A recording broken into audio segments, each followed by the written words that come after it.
Hello, welcome to Challenging Leadership. My name's Stephen. And I'm Jared. And this is a podcast that tries its best to challenge what we think we know about leadership and management. And today we're continuing our theme of thinking about TV shows and Apple shows. We're not sponsored by Apple, by the way. This is purely because these are things we're interested in. But we're going to talk about the series called Severance. Because I think it is very profound and it has a lot to say about the workplace. I sort of introduced it to you, talked about it. So you've started watching it. What's your sort of thoughts around the show? Well, at some points in it, I was like, did they watch my everyday life and then make a series out of it? No, it's like this corporate dystopia it's, you know what? There's just so much in it. I mean, we could probably talk all day about it, but we can't. But I mean, Mark Scout is he's my guy. I really enjoy his thing. But maybe you should tell the audience who has no idea what we're talking about. What's the basic premise of Severance? Okay. Yeah, okay. So it's a show on Apple TV. The second season is coming out on January the 17th. So the first season is all there for you to watch if you've not seen it. But if you've not watched it and you're not that interested, that's fine, because we're not going to go. It's not like this isn't a film review or a TV review. We're going to look at themes there.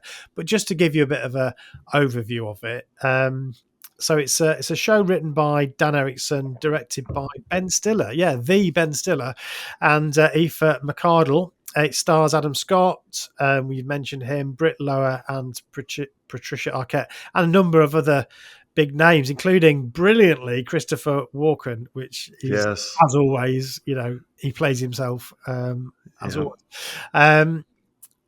So the setup really is the main character is a guy that he loses his wife and he's so unhappy. He's kind of unable to function properly. And so he agrees to become part of this thing. It's kind of a project called Severance. This idea of severance is it's a medical procedure that we don't get to know how it's done. That's not the point of the show. It's just a device, really. But it somehow divides his consciousness into two parts. One part is when he's at work. That gets called his innie in the show. And then there's another part of him that is the part that's outside of work. That's his outie. So basically what they're doing is they're dividing his consciousness into when he's at work and then a separate one when he's outside of work. And at first, I remember talking to my son-in-law about this, and I don't think, it's sort of when you first hear about it, you think, oh, that's kind of an interesting idea, but you don't realize the full sort of gravitas of it and consequences, implications of what that actually means. And this idea of you've got yourself at work and yourself outside of work, it actually means that you have no memory of the other life. So for those in work, they are always at work. Yeah. So if you're at work, literally, you wake up, if you like, and you're already there. You work your day at work. You're tired at the end of the day. You go outside of work, and you don't remember anything then. And again, you're back. So literally, you're an innie, you're at work all the time. Yeah. And I think there's a lot of allegories in this that relate Absolutely to what life is like for many of us in the workplace. And that's one of them, always at work. Yeah. And obviously then you've got the outie who has no direction. They kind of don't really have anything to do, because they're just, they don't know what's going on at work, at least consciously. And it's incredibly profound. So, I mean, for me, I think there's a bunch of themes that it brings out, and I've got a list here, but I don't want to hog it because I could talk about it. Well, that's okay. Well, what do you think? What do you think the themes are, Jared? Oh man.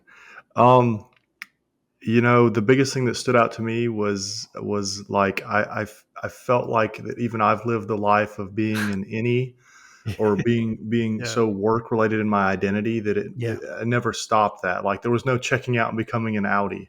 yeah. And so it's kind of I think finding meaning and purpose in your career, your job, and then also just like you said very profoundly that these when they're in the outie position, they don't even know what they're really doing. Like there's no Yeah. purpose or anything. And I'm like, Mm, how true is that mm, of so many of us out there in our career passes? We get so hyper fixated on that, and then we totally give no attention to our personal life and our families and friends and that structure.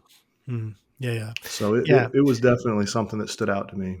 And I think, in a way, the first thing you think about is this idea of work life balance, Yeah. and that's probably the most obvious um, metaphor that it's picking at there, and there is a lot of that. As we said, if you're the innie, when you're the innie, that's all you've got. You've just got work.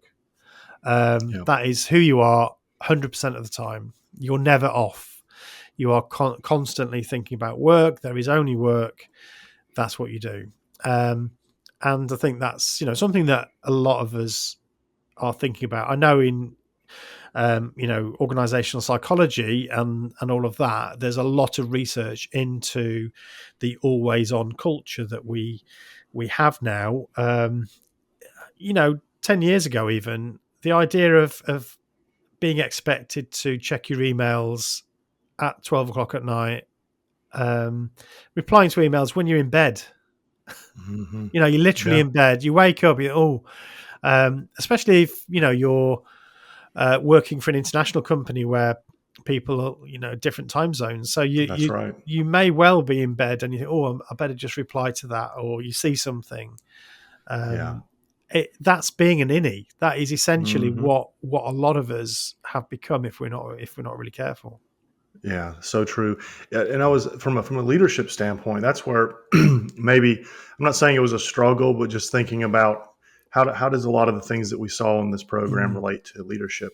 And one of the things that I thought was we've all done it. You have to give people a purpose, even when the tasks are mundane. mm, And I know it's not really a comedy, but some of the mundane tasks, like when they're just looking for numbers on a old antiquated CRT monitor, yeah, and I'm just like, this is ridiculous. And then I said, wait a minute, we've all been there. We've had to do these stupid, mundane, ridiculous tasks, and and you know what? At the end of the day, looking back on it, I go, okay, this is why we had to do that because there was a bigger purpose. mm, So one of the things that I said was like, well, what ridiculous task do I have my team doing or things that seem mundane and what can I do to better explain it? Because in this series you really saw that blind loyalty like mm, Irving. I mean, he's the corporate yes man, everything, and we have some of those, but what about when you have ones like our main character Mark who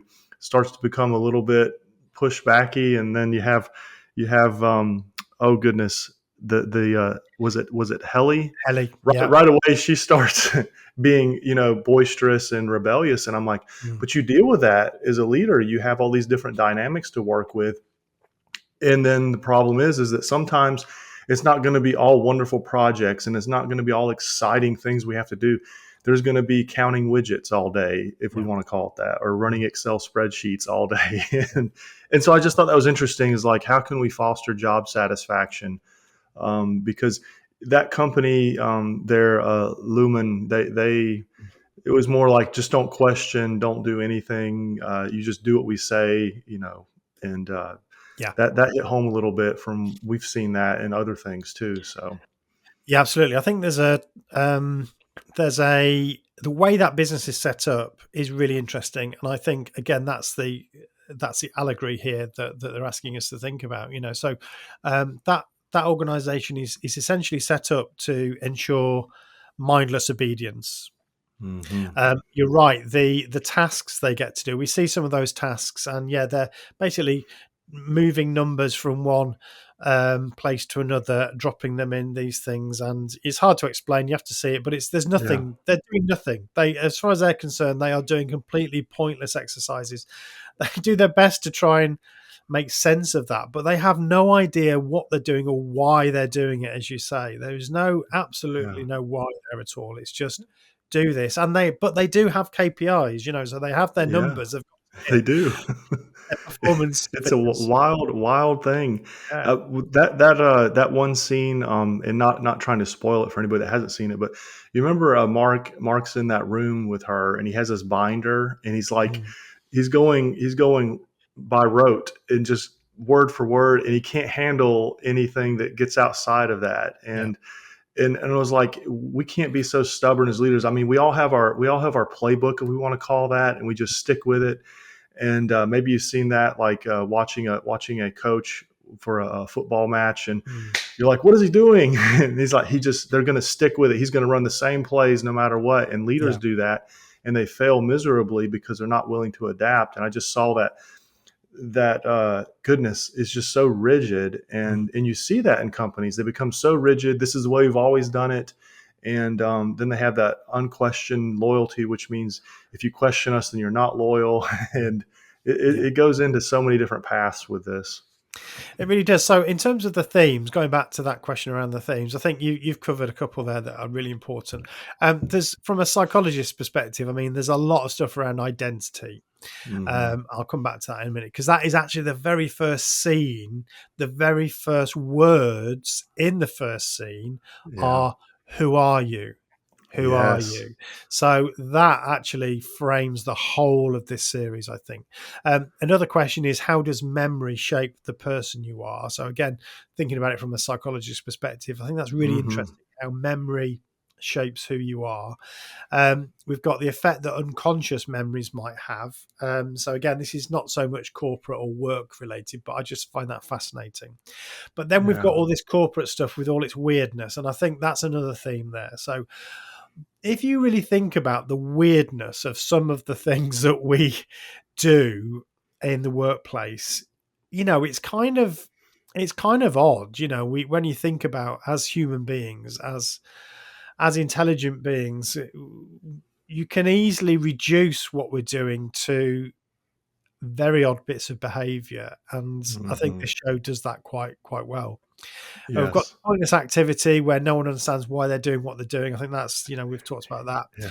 We've also got some in-group and out-group stuff. So later in the series, we get to see some of the other, or at least one or two people from another team. Hmm. And there's also, because again it's very isolated, so these teams are very isolated. The team we know consists of four people essentially, with a Yes. manager, and so we get to know these four people quite well, and both their innies and to some degree their outies. But then they start to talk about the other people who work in the same place but are not in the team, and there's all sorts of bizarre stories about them, killing each other, and Hmm. all sorts of weird stories. But again, there's this in-group and out-group thing. um, Yeah. and I think the other thing that for me we've sort of touched on, but the idea of control, it's really all about high control. Hmm. I mean, it's another reason why I'm interested in this, because of my research into cults and high control groups. And I know Yes. you've got an interest there without getting into it Oh too yeah, much. absolutely. Um, it's kind of, there's a lot of stuff there that I think rings a lot of bells for me too. Hmm. Yeah, that one thing you were talking about, the other departments, and there Yeah, was like this paranoia, yeah, and you saw tribalism yeah. start to develop, and it made me think too. It's like, how many times do we have large corporations where there's this siloed mentality, and there's this distrust? Oh, don't give it to the engineers; they'll muck it up, or or whatever group it is you're working with, and it made me think that. How important it is that we have to foster as leaders inclusivity.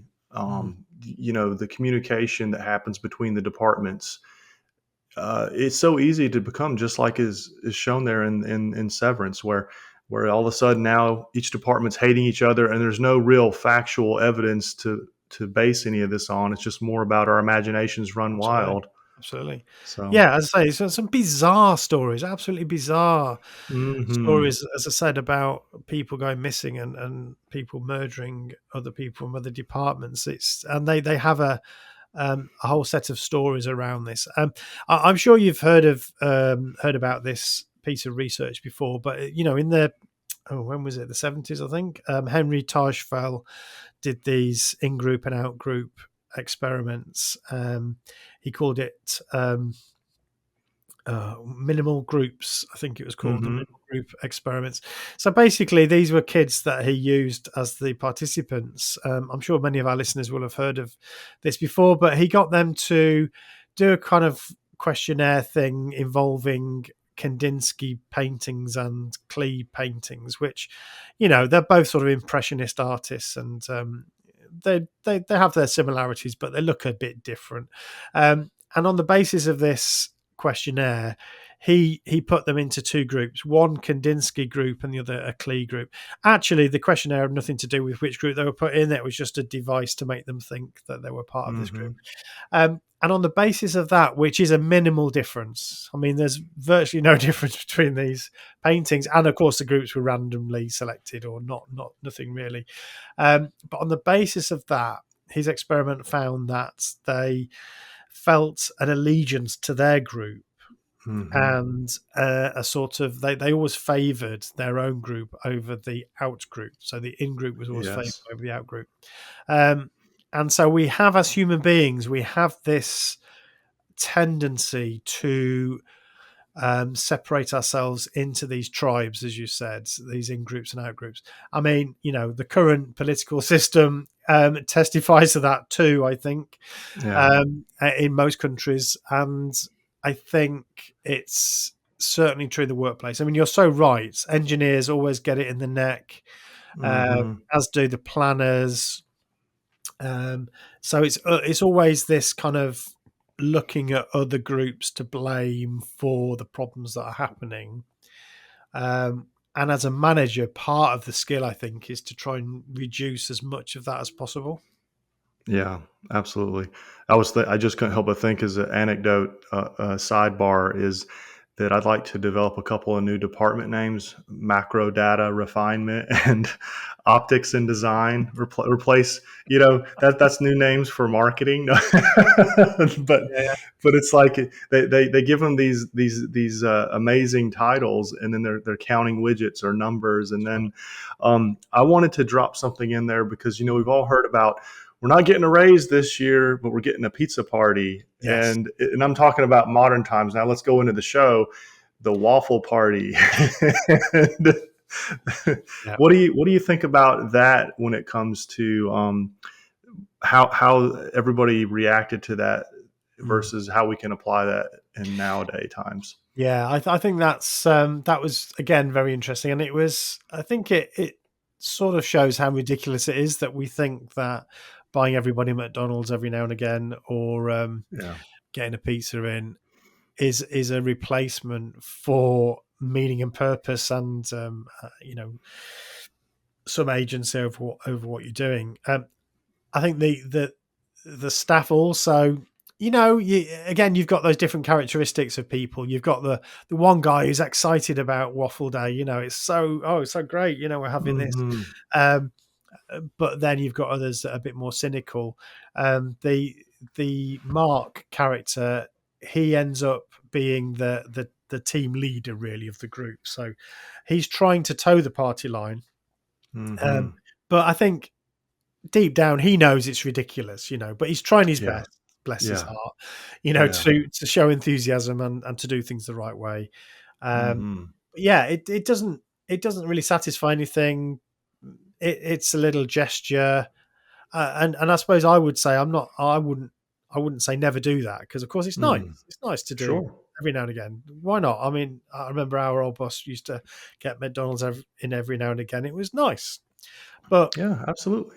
that cannot replace meaning and purpose and That's the right. sorts of job satisfaction that I think somehow, as a manager, as a leader, we need to try and encourage and generate. And that's not always easy because, as you say, sometimes it is pretty dull and boring. So Yeah. yeah, so there's a bigger Mm. discussion there, I think. Yep. And what was interesting is obviously you have different characters, and they're all reacting to the any situation differently. And what I thought was interesting about that is, like, no matter how terrible leadership can be, you can always find somebody who's like, "This is the greatest job ever. I love my manager." And I think that as leaders, what our danger zone is we go and we pick that one Yes. outlier and say, "See, I'm doing a great job," or "The company's awesome," and we ignore the other ones. We say, "Bunch of paranoid, ungrateful little minions," and at the end of the day, I think honestly, you can take a little bit of benefit from every single character's attitude that Yeah. are in that group. Those four individuals, they each have their way of dealing with things, and they're trying to figure things out. But we as leaders also have to look at individuals and see, okay, there might be some truth to what they're saying, or there is definitely truth to what they're saying. We need to kind of look at things and revamp them. But I think the tendency sometimes in the corporate world is you find that I'll call them the corporate shill and say, oh, there we go, we're good. And that can give us a very terrible take on what the reality is of our department or company.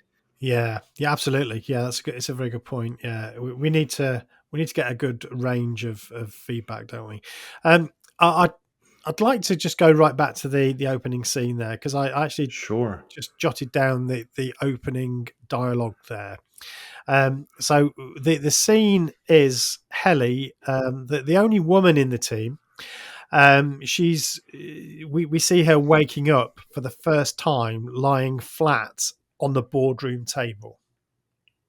So Yeah. straight away, what a brilliant start to a series. This is like That shot was amazing. It was like, "Where are we going here?" this is That the overhead this is shot, the it was like, setting of the scene, isn't it? It's a yeah, boardroom table. It's the setting. It's a corporate setting. You've got this woman lying flat on the table, and she's waking up. She hears a bodiless voice, sort of soothingly trying to acclimatize her to whatever it is that she's experiencing. Um, she's also locked in the room. She can't get mhm, out. She's stuck in that room. And I think it's a great opening scene because it symbolizes pretty much everything that the show is about. The voice is saying, "Who are you? Who are you?" And so she then starts to wake up and she's saying hello. So she doesn't know who she is. So what's happened, we find out, is that this is the beginning. This is the first time after Severance. So this is essentially the birth of her innie. mhm, yeah, This is her first experience of her innie. So of course she's got all the things, still language skills, and she knows how to operate in the world, but she has no memory of her past life. So this is her. And then the voice says, I'm sorry I got ahead of myself. Hi there, you on the table. I wonder if you'd mind taking a brief survey. And she's saying, who's that? The guy carries on. This is the team leader. This is the Mark mhm, character. 5 questions. Now, I know you're sleepy, but I just bet it'll make you feel right as rain if you answer these questions. And I thought there's something here around, again, I mean, sometimes you could call it gaslighting in a way where oh, yeah, as leaders and managers, we think that just by being positive and saying the right things and, just keeping everybody on a level, then people will start to believe that everything's okay and that there's yeah. nothing for them to worry about. And I feel like for me, that was, again, this is the control element of what is being said here. Yeah, you said gaslighting, but it Mm. was it was amazing. Like there was no acknowledgement or what to say, zero empathy, nothing. It was just like it Yeah. was just like fall on the rules, and we're just gonna and Mark was just gonna keep plowing through because he had somebody that was enforcing him Yeah. That's to right. do this, That's and right. then that person had somebody being enforced. It was like Yeah. the hierarchy was all about control, Mm. and I was like, honestly, that scene made me feel so uncomfortable because it brought back flashbacks to, to previous Yeah. things in my life, and maybe you felt that too. But that's for a whole nother podcast, one that you did. But Keep hinting about this. Maybe at some point we yeah, should yeah. get But that. I mean, the reality of it is like it made me go, well, how have I ever done that? Sometimes we're so set on the point we want to make Yeah. that is almost as we have those 5 questions and we're just not going to worry about anything else. Yeah. Yeah. It's just like, how are you doing today? And your employee says, actually not so good. And you're like, well, I hate to hear that. I need you to do this and this and this That's right. instead of saying, Yeah. oh, really? What's wrong? Do you want to talk about it? It's like, Yeah. and you could see that it was just like he was intent. Got to get those 5 questions That's answered, right. come hell or high water. It was a script he had, and actually, another thing I think is really interesting that is relevant is perspective, and this is something that I Hmm. work with my clients to help them with a lot. Um, is trying to understand what's going on from different perspectives. So when we first that is the very first scene of the very first episode, and the perspective is hers. We get to see it from Helly's perspective. Um, and it's like this strange voice telling her bizarre things in a very strange situation. It doesn't make any sense to her. Later on, we see the same scene from the other angle. We see it from Mark's perspective, where Yes. he's reading the script and he's he's doing what he's got to do, and we do see it from a very different angle. And that's one of the things that I try to in my leadership programs. I try to encourage leaders to, understand it from the other perspective, and also from the people who are reporting into those leaders. What's it like from the other angle? Hmm. And I think that gives a lot of insight. We suddenly understand what's going on in that scene, whereas we could not possibly have understood it before because we just didn't have the rounded out perspective. So that's another Yeah. element I think that it talks about. Yeah, that's just to stay on that topic. Perspective is so important. In one of the classes that I teach, I actually do a group activity where you break everybody in the room into 3 different groups, and you've Yeah. got your and it sounds terribly ageist. Like I think some of my group work, I'm like, hey, disclaimer here, HR can't do anything about this because it's just make believe, but it really does happen where we categorize people based on like their age. So you've got the young 18-year-olds that are doing all the work. We put all the old people or boomers in the corner of the room and they can't do anything. And then you give the middle-aged people all the power and authority, and they can tell them to do whatever they want to tell them to do, like go do jumping jacks, run Mm, around the room, and they have to do it. And then we flip it, and every group has to do the other group's role. yeah. And then you go, wow, it's how did it make you feel? Yeah. And it may sound silly, but at the end of the day, it's like in the work environment, if you've only been, say, white collar and you've never worked, say, in a production environment, then you may not understand each other. So Yeah. that's tough as leaders, because sometimes leaders never grew through the company. They're just brought in, and you've seen that. I've got all these great ideas, and they don't know how to relate to the people that are actually doing the work. And it's true even with those that have come up through the company, we forget so quickly. Actually, Yes, we do. we Yeah. it's very easy to forget what it's like from that other perspective. So yeah, it's Hmm. it's a really useful thing to keep reminding ourselves. I Yeah. think the show, as it goes through the series, there is an element there of taking back control. Of their lives, and that's one of the main story arcs. Is them trying to do that. And that's this isn't a spoiler filled episode, so we won't sort of get into that. But it is very interesting. Again, more stuff to come. I'm looking forward very much to season 2 of the show. I think it'll be interesting to see how it goes. Um, but definitely part of the struggle there is for Mark in particular to understand Hmm. himself, understand what he really cares about as his innie. Who is he? There's more to him than just the workplace. What are his values? What does he care about? He has none of that while he's at work. Hmm. And again, I think this is an allegory for many of us who seem to lead these very easily. You can lead these separated lives at work and at home. Yeah, that's There's a figure out there. They say that by the time you retire, you've worked or spent 88,000 hours of your life Well, in the workplace. That's a tremendous amount of time.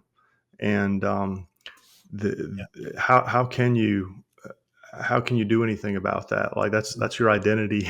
Even if you yeah, switch jobs, you're still it's things that are unrelated, and that's why it makes me think about like we have to have a purpose, and we have to be able to answer that why are we working, why mm, are we doing that, because I think people get so focused on money, and mm, money's a result, yeah. and it's not really the real reason why what your why is.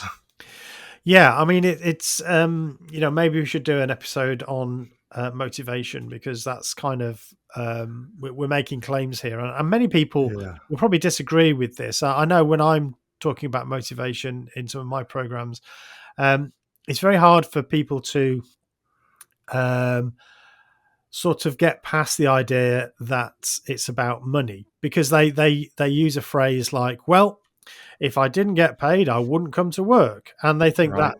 that's um, there's some interesting work by Hertzberg and others that suggests that um, yes, of course, there's a hygiene line. There's a baseline where if people don't get those things, then they'll be disheartened and demotivated. But just Hmm. because they get those things doesn't make them motivated. It's just That's you right. expect it anyway.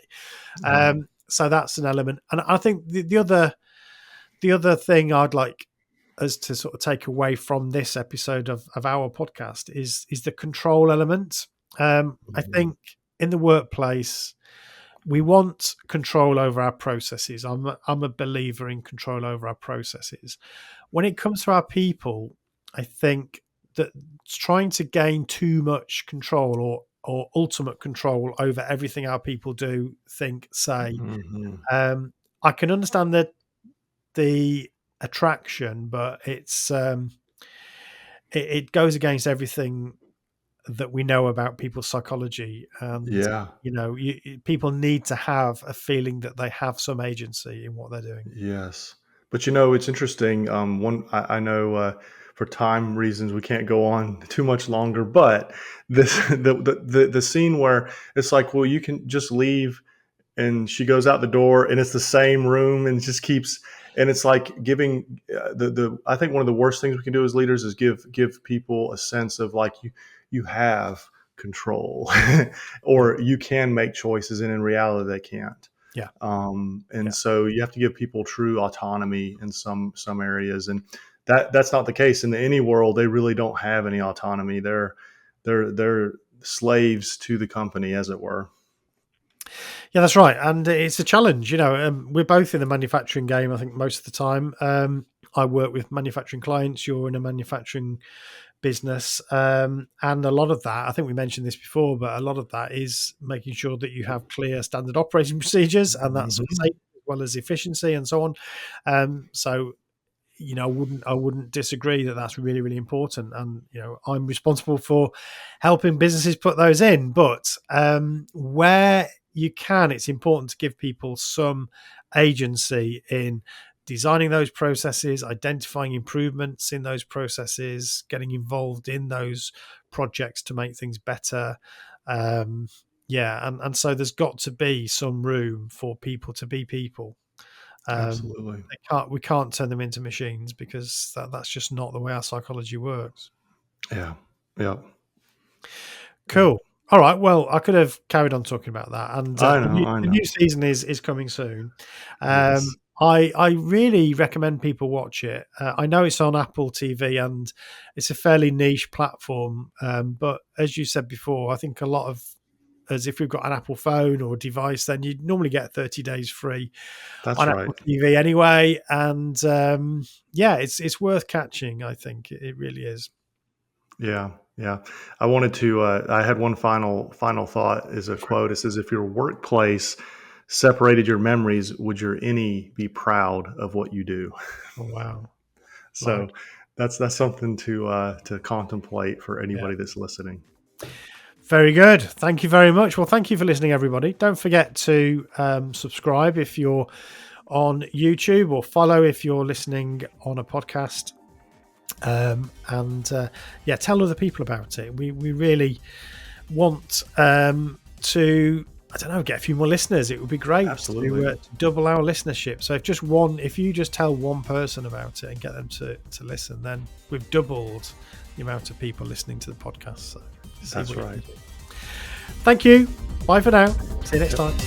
Cheers.